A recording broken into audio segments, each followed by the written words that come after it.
Uttarakhand, it is a region shaped by ice and fire, spanning over 53,483 square kilometers of raw Himalayan power.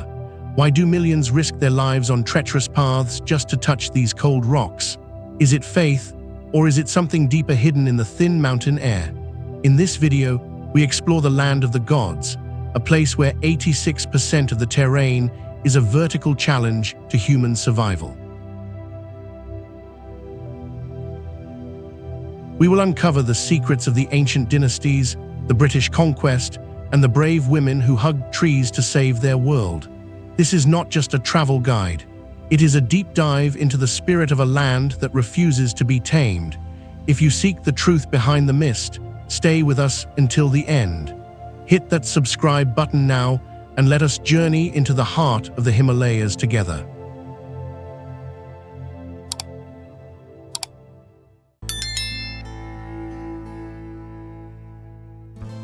Uttarakhand, the northern part, is a name that commands respect across the Indian subcontinent. It sits as a crown on the head of India, bordered by the towering heights of Tibet and the rugged trails of Nepal. To the west lies Himachal Pradesh, and to the south, the vast, humid plains of Uttar Pradesh. This is a state of two halves, divided into the regions of Garhwal and Kumaon.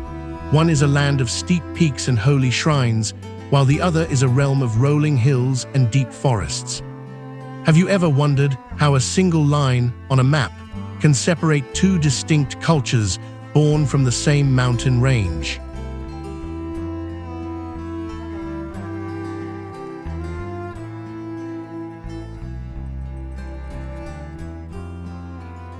The identity of this land is inseparable from its title as Devabhumi, the land of the gods.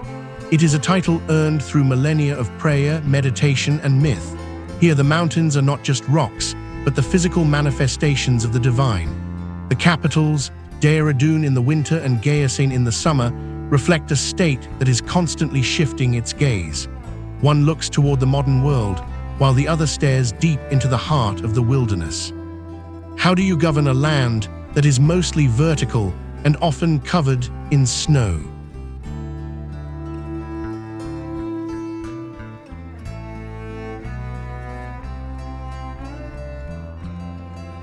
The story of human life here begins in the shadows of the Stone Age. In the Lakhudiyar Caves, ancient humans left their mark in red and black pigments. These drawings of dancing figures and animals are the first whispers of a civilization that would eventually become legendary. Can you imagine the silence of those caves 10,000 years ago? Those early settlers did not see a harsh wasteland, but a sanctuary. They lived in harmony with the predators of the forest, long before the first temples were ever built.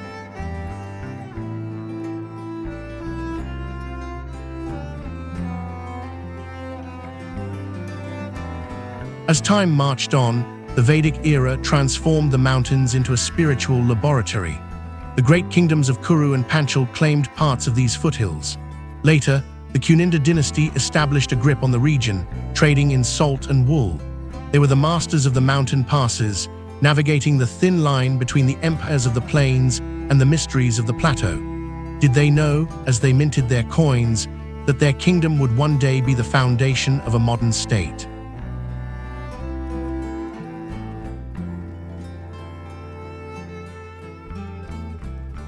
The message of peace eventually reached these heights through the Emperor Ashoka. The Ashokan edicts in Khalsi stand as silent witnesses to the spread of Buddhism in the 3rd century before Christ. It was a time of shifting loyalties, where early Shaivism and indigenous mountain traditions coexisted with the teachings of the Buddha. The mountains became a melting pot of ideas, a place where the seeker could find any path they desired. Is it possible that the peace we feel in the mountains today is an echo of those ancient prayers?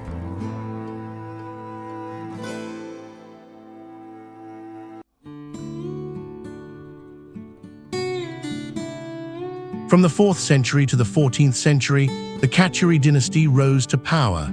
They were the architects of the soul, building temple complexes like Jadeshwar that still stand today. Their reign was a golden age of culture and stone, where the landscape was carved into monuments of devotion. But power, like the mountain mist, eventually fades. The Katyuri Empire fractured, giving way to the separate kingdoms of Garhwal and Kumaon. This split created a rivalry that would define the region for hundreds of years.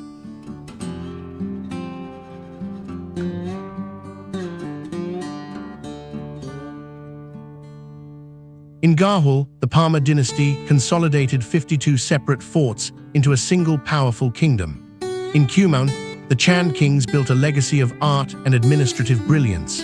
These two kingdoms were often at odds, fighting for control over the fertile valleys and strategic passes. Yet they shared a common cultural backbone, rooted in the same festivals and the same harsh winters. Why does conflict so often arise between brothers who drink from the same stream?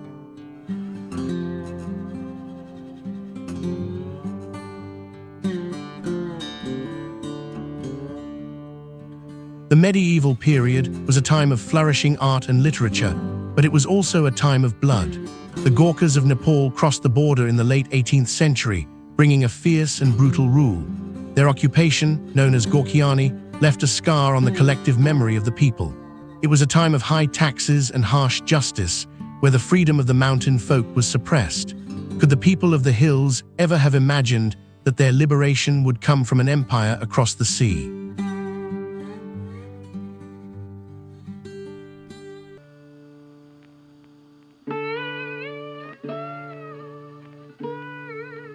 The British East India Company saw the strategic value of the Himalayas and moved against the Gorkhas.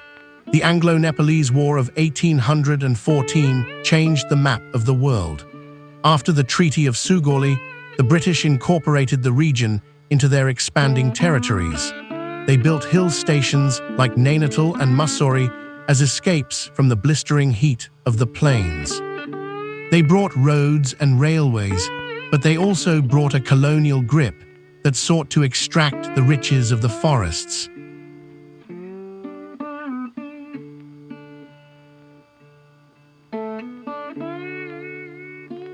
After India gained independence in 1947, Uttarakhand was merged into the massive state of Uttar Pradesh.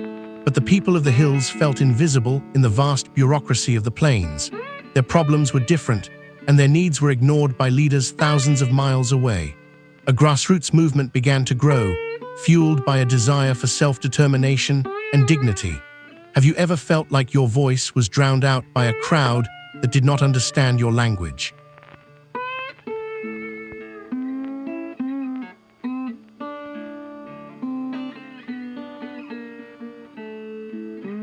This struggle for statehood reached a boiling point in the late 1900s.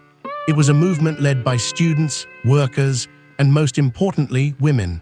They stood against police brutality and political indifference, demanding a state where the mountain culture could thrive. Finally, on November 9, 2000, Uttarakhand became the 27th state of India. It was a victory of the spirit over the system. But did the creation of a new border solve the ancient problems of the mountain life?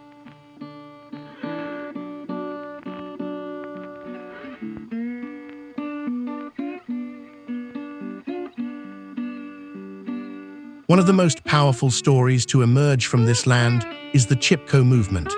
In the 1970s, rural women in the Alaknanda Valley did something revolutionary. They did not use weapons or money to fight the logging companies. They simply wrapped their arms around the trees and refused to let go. They knew that if the forests died, the soil would wash away and their villages would perish. This was environmental activism in its purest form, born from a desperate need for survival.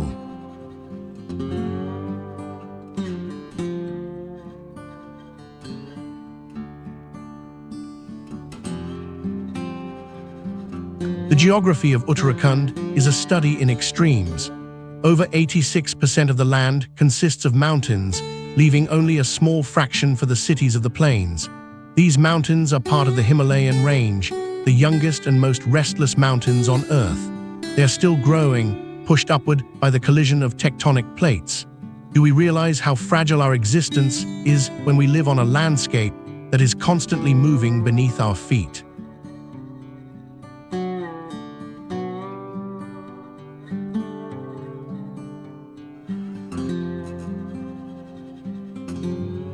state is the cradle of India's most sacred rivers. The Ganges and the Yamuna begin their long journeys here, fed by the melting ice of the Gangotri and Yamunotri glaciers. To the locals, these are not just bodies of water. They are goddesses who descend from the heavens to purify the earth. The roar of the Alaknanda and the Bhagirathi rivers is the heartbeat of the state. These rivers provide life to hundreds of millions downstream, but they can also bring total destruction in a single night.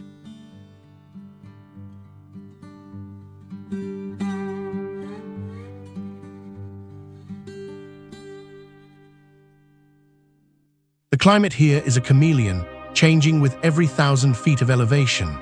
In the southern plains, the heat can be stifling, reaching temperatures that rival the deserts. But as you climb, the air thins and cools, turning into a subarctic chill at the higher reaches. The monsoon rains are a double-edged sword, bringing life-giving water, but also triggering massive landslides. How does a person find balance in a world where the weather can change from a sunny afternoon to a deadly blizzard in minutes?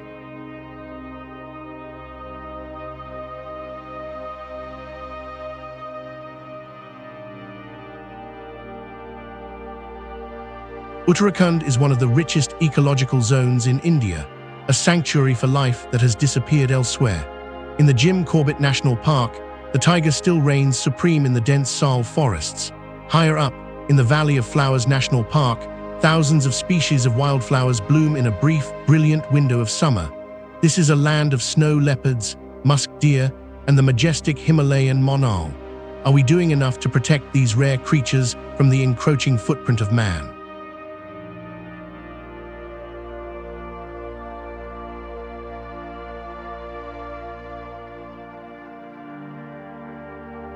The people of Uttarakhand are as resilient as the peaks they inhabit.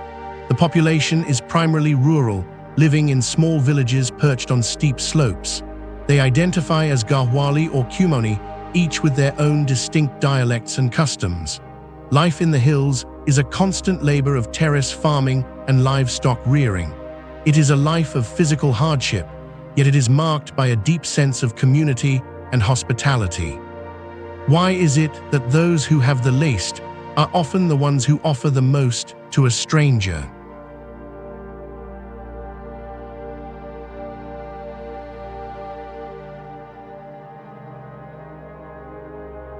Hindi is the official language, but the soul of the state speaks in Garhwali and Kumaoni. These regional languages are rich with proverbs and songs that capture the struggle of mountain life. While Hinduism is the dominant faith, the state is a mosaic of different beliefs. You will find ancient Sikh shrines like Hemkund Sahib and Buddhist monasteries in the high valleys. Islam and Christianity also have deep roots here, creating a spiritual landscape that is as diverse as the flora and fauna.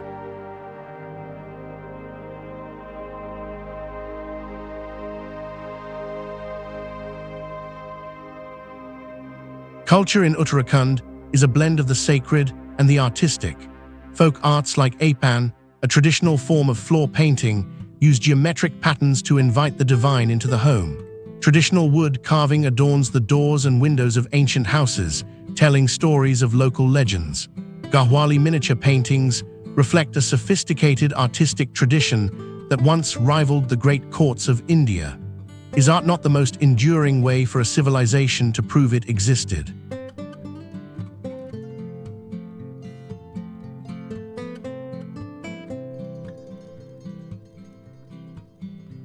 Music and dance are the lifeblood of every village festival. The Chhollier dance of Kumaon, with its swords and shields, is a reminder of the region's martial history. The Jora and Chanchari dances bring entire communities together in rhythmic circles under the moonlight. These songs often tell the stories of tragic lovers, heroic warriors, and the longing for home. In a world of digital noise, can we still hear the simple beauty of a flute played on a lonely hillside?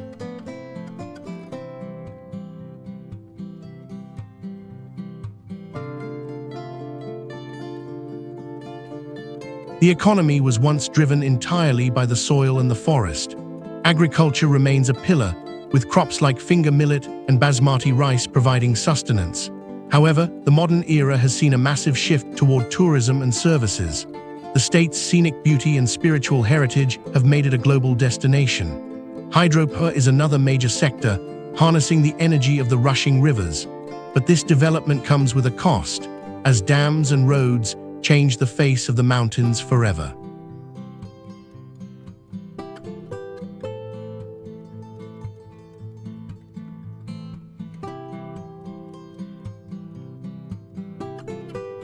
Tourism in Uttarakhand is a journey of both the body and the mind. The Char Dham Yatra, a pilgrimage to the 4 sacred shrines, is a rite of passage for millions. Rishikesh has become the yoga capital of the world, attracting seekers from every corner of the globe. For the adventurer, the slopes of Orly offer world-class skiing, while the trek to Rupkund Lake reveals the mysteries of ancient skeletons. Is it the challenge of the climb or the silence of the summit that we are truly searching for?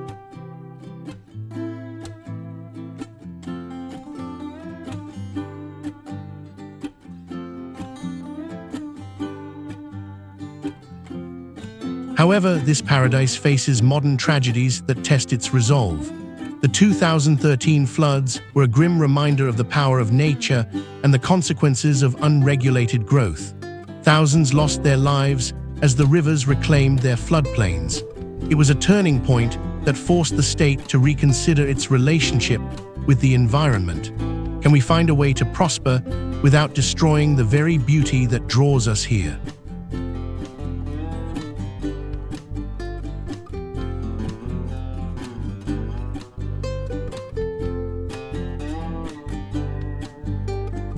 The migration from hills to the plains is another silent crisis.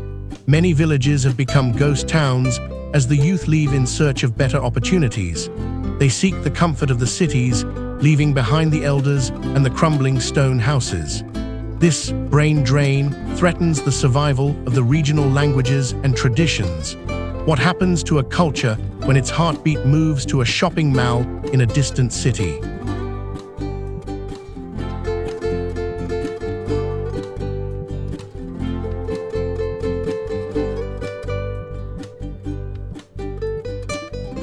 Yet there is a growing movement to return to the roots.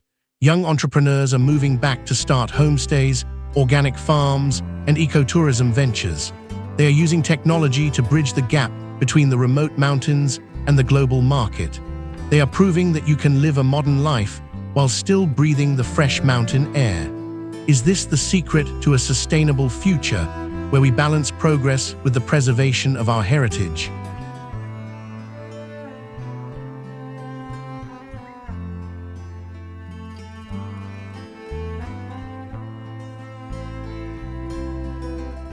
Uttarakhand teaches us that we are small in the face of the universe. When you stand at the base of Nanda Devi, the highest peak completely within India, your ego dissolves. The mountains do not care about your bank account or your social status. They only care about your strength and your respect for the path. Why are we so obsessed with controlling everything when the most beautiful things in life are wild and free?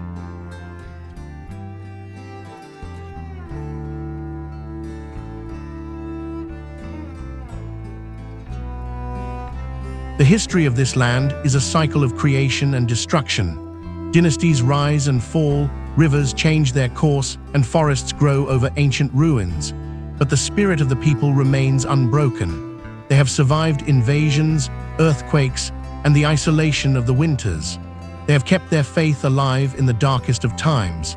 Does this resilience not suggest that the human spirit is the strongest force in nature?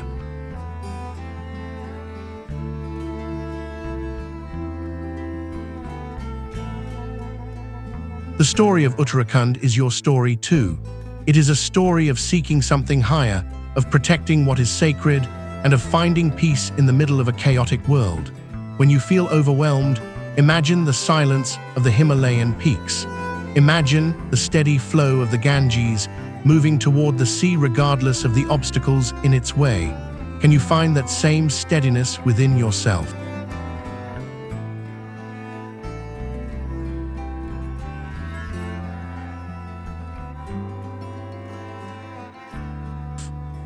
So as we conclude this exploration, I leave you with a few questions. What is the mountain in your life that you are currently afraid to climb? What are you holding onto so tightly that it is actually holding you back?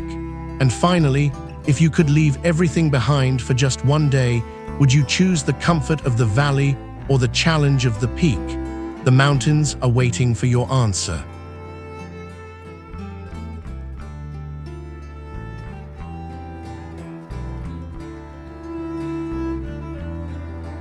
Thank you for traveling with us through the history, culture, and majesty of Uttarakhand. This journey is only beginning, and there are so many more stories hidden in the mist. If this video moved you, please give it a like and share it with someone who needs a reminder of the world's beauty. Don't forget to subscribe to our channel for more deep dives into the most incredible places on Earth. Until next time.